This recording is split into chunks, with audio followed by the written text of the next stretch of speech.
যখন পানি পান করতে যাই, মানে গ্লাসে পানি নিলাম বা কোনো কিছু পাত্রে পানি নিলাম, পানি নেওয়ার পরে যখনই আমরা গ্লাসটা বা পানির পাত্রটা ধরি তখনই মুখের কিছু অংশে লেগে যায়, মুখের এই অংশে লেগে যায়।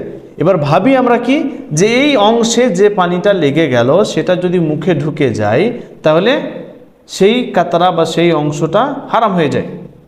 না, এটা কুসংস্কার, কেন হারাম হয়ে যাবে? হ্যাঁ, এবার বলতে পারা যায় বা বলা যায়, যেটা শরীয়তের বিধান, যে মোচ ছোট রাখা হচ্ছে শরীয়ত সম্মত, মোচ বড় রাখা ঠিক না।